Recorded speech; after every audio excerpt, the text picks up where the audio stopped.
ভাঙড়ের শওকত মোল্লার নামে পোস্টার। ভাঙড়ে সন্ত্রাস করে খুনের দায়ে আরাবুল জেলে শওকত মোল্লা বাইরে কেন? শাসন জবাব দাও। মুখ্যমন্ত্রীর বোমাগুলির মাস্টারমাইন্ডের ভাঙড়ে ঠাঁই নাই। সমগ্র জেলা জুড়ে ছড়িয়েছে এই পোস্টার। এই পোস্টার ঘিরে শুরু হয়েছে রাজনৈতিক জল্পনা।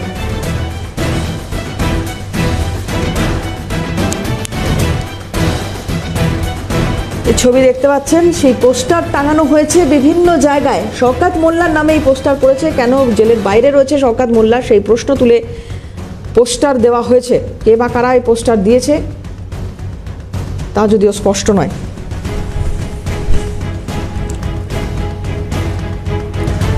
তমাল আমাদের প্রতিনিধি রয়েছেন টেলিফোনে। তমাল, একটু জানবো তোমার কাছ থেকে বিষয়টি। দেখো, তোমায় বলে রাখি, গতকাল প্রকাশ্যে আসে এরকম ধরনের পোস্টার, এবং পোস্টারগুলো যেটা লাগানো হয়েছে সেটা হচ্ছে শ্যামনগর এলাকায়। তোমায় বলে রাখি যে ভাঙড় বিধানসভার কুলেরহাট থানা আছে, সেখানে হচ্ছে ক্যানিং পূর্ব বিধায়ক শওকত মোল্লার নামে এই পোস্টার, একাধিক পোস্টার পড়েছে শ্যামনগর বাজার এলাকায়।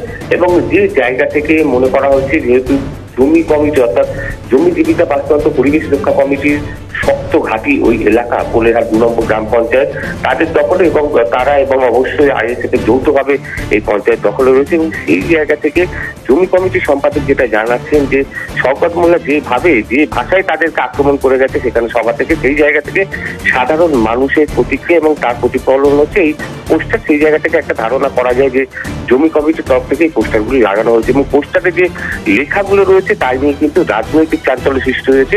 শওকত মোল্লা এই বিষয়ে তিনি বলেছেন, তার বক্তব্য পেশ করেছেন, কিন্তু পাশাপাশি যে লেখাগুলো রয়েছে সেগুলো কিন্তু আরাবুল ইসলামকে নিয়েও রয়েছে। কারণ আমরা সবাই জানি কিছুদিন আগে আরাবুল ইসলামকে গ্রেপ্তার করা হয়েছে।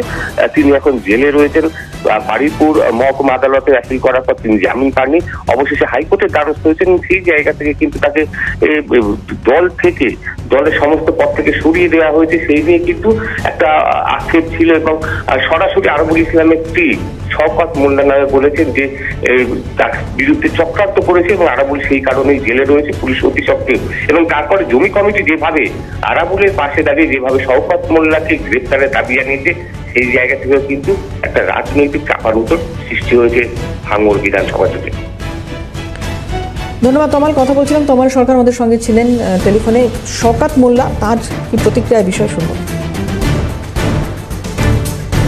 আমাদের আশীর্বাদ করছে, সে আমাদের পক্ষের লোক হোক আর বিপক্ষের লোক, কারা পোস্টার করছে জানি না, যারাই করুক তারা আমাদের আশীর্বাদ করছে, দোয়া করছে বলে আমি অন্তত মনে করছি।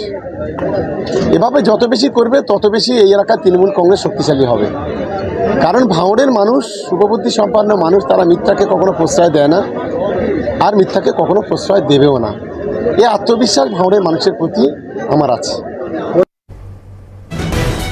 জমি কমিটির সম্পাদক, তার প্রতিক্রিয়া রয়েছে, কি বলছেন শুনবো। মোল্লারা গত কয়েকদিন ধরে জমি কমিটির বিরুদ্ধে যেভাবে মিথ্যা অপপ্রচার করে যাচ্ছে, সেই অপপ্রচারের জবাব এলাকার সাধারণ মানুষ আজ পোস্টারের মাধ্যমে শওকত মোল্লার মুখের উপরে ছুঁড়ে মেরেছে, একেবারে পুরো বাজার ভরিয়ে দিয়েছে। যত সারা মিথ্যা প্রচার এই শওকত মোল্লারা করে যাবে, তত জমি কমিটির প্রচার বাড়বে, জমি কমিটি আরও সামনে আসবে। সারা যাদবপুর জুড়ে একটা অঞ্চল, একেবারে মিনিমাম একটা % সেখানে ভোট, সেটা নিয়ে যদি শওকত মোল্লাদের এত মাথা ব্যথা হয়, তাহলে জমি কমিটি কতটা প্রভাবশালী এবং কতটা ক্ষমতা ধরে রাখতে পারে সেটা শওকত মোল্লারা জানে, আজকে সেটা বুঝেও গেছে। শওকত মোল্লার বিরুদ্ধে পোস্টার, এবং যে পোস্টারে পরিষ্কারভাবে লেখা যে কেন তিনি এখনো জেলের বাইরে। মুখ্যমন্ত্রীর বোমাগুলির মাস্টারমাইন্ডের ভাঙড়ে ঠাঁই নাই। সমগ্র জেলা জুড়ে এই পোস্টার ছড়িয়েছে। পোস্টার ঘিরে শুরু রাজনৈতিক জল্পনা। ভাঙড়ে শওকত মোল্লার নামে পোস্টার, সন্ত্রাস করে খুনের দায় আরাবুল জেলে শওকত মোল্লা কেন বাইরে, শাসন জবাব দাও। এবং এই শওকত মোল্লার উদ্দেশ্যে প্রশাসনিক সভা থেকে মমতা বন্দ্যোপাধ্যায়ের বক্তব্য, সেই বক্তব্যকে সামনে রেখেই যে পোস্টার, সেই পোস্টারে লেখা রয়েছে মুখ্যমন্ত্রীর বোমাগুলির মাস্টারমাইন্ডের ভাঙড়ে ঠাঁই নাই। সমগ্র জেলা জুড়ে এই পোস্টার দেওয়া হয়েছে। আইএসএফ বিধায়ক নওশাদ সিদ্দিকী রয়েছেন আমাদের সঙ্গে। নওশাদ সাহেব, স্বাগত আপনাকে সিএনএ। ভাঙড়ে শওকত মোল্লার নামে পোস্টার, যে শওকত মোল্লাকে উদ্দেশ্য করে মমতা বন্দ্যোপাধ্যায় বলছেন প্রশাসনিক সভায় তোরা তো বোম বাঁধিস, আজকে তার নামে পোস্টার পড়ছে এবং বলা হচ্ছে যে কেন জেলের বাইরে শওকত মোল্লা, আরাবুল তো জেলের ভেতরে। মুখ্যমন্ত্রীর বোমাগুলির মাস্টারমাইন্ডের ভাঙড়ে ঠাঁই নাই এই নামে পোস্টার পড়ছে। কারা দিতে পারে এই পোস্টার, কি মনে হচ্ছে নওশাদ সাহেব? আমরা প্রথম থেকেই বলে আসছি, শওকত মোল্লা সাহেব হচ্ছেন ন্যাশনাল হিউম্যান রাইটস কমিশন ঘোষিত নোটোরিয়াস ক্রিমিনাল। ও বাইরে থাকে, শান্তিপূর্ণভাবে ভোট হবে বলে বিশ্বাস আমি করি না, আশাও করি না। এখন পোস্টারটা কে দিয়েছে সেটা দেখার বিষয়। প্রথমত আমরা দেখছি যেভাবে সবাই সারা রাজ্যে গোষ্ঠীদ্বন্দ্ব হয়ে আছে, ভাঙড় তার বাইরে নয়। এবং শুনছিলাম যে আরাবুল সাহেবের পক্ষ থেকে যিনি অ্যাডভোকেট দাঁড়িয়েছিলেন তিনি নাকি সরাসরি শওকত মোল্লাকে দায়ী করছেন। যদিও আরাবুল সাহেবকে প্রথম থেকে অ্যারেস্ট করা হয়েছিল, সেটা আমাদেরই করা কেস, আমাদেরই মামলা, আমাদের এক কর্মীকে খুলে দেয়। সেই খুনের আপনার যারা আরো অভিযুক্ত আছে তাদের মধ্যে একজন অন্যতম হচ্ছে শওকত মোল্লা সাহেব। আমারও প্রশ্ন, আরাবুল ইসলাম সাহেব অ্যারেস্ট হয়েছেন, বাকিগুলো এখনো অ্যারেস্ট হয়নি কেন? যত দ্রুত বাকিগুলোকে অ্যারেস্ট করবে তাহলে আমরা পুলিশ নিরপেক্ষতার সাথে কাজ করছে এবং তাদের বিচার হোক, এটাই চাইবো। কে কারা পোস্টার বেরোচ্ছে তার সাথে আমাদের কোনো নেই। আমাদের লক্ষ্য হচ্ছে শওকত মোল্লা যে অন্যায় করেছে, অন্যায়ের বিরুদ্ধে আইনত লড়াই করে ওনাকে আইনের মাধ্যমে জবাব দেওয়া।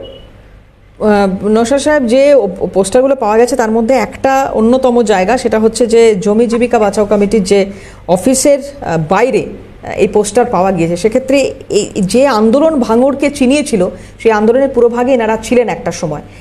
এরা কি কোনোভাবে থাকতে পারে? এর পেছনে কি মনে হয় নওশাদ সাহেব? দেখুন, এটাও তো হতে পারে জমি জীবিকা বাঁচাও কমিটির নামে অভিযোগ দেওয়ার জন্য রাতের অন্ধকারে তাদের অফিসের সামনে ফেলে দিয়ে চলে গিয়েছে।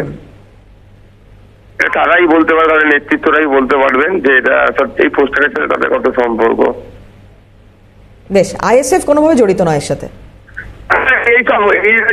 যা করি প্রকাশ্যে, আমরা প্রকাশ্যে বলছি তো, মানে আপনাকে তো বাইরে দিচ্ছি যে শওকত মোল্লা সাহেবের বাইরে থাকা মানে ভোট শান্তিপূর্ণ ভাবে হবে না।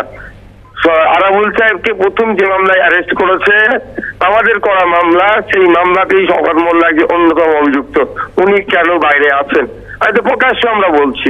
আমরা রাতের অন্ধকারে লিফলেট সামান্য আমাদের প্রয়োজন নাই। বেশ, অনেক ধন্যবাদ আপনাকে। নওশাদ সিদ্দিকী, বিধায়ক আইএসএফ এর আমাদের সঙ্গে ছিলেন টেলিফোনে। ভাঙড়ের শওকত মোল্লার নামে পোস্টার, ভাঙড়ে সন্ত্রাস করে খুনের দায় আরাবুল জেলে, তাহলে শওকত কেন বাইরে, এই প্রশ্ন তুলে পোস্টার।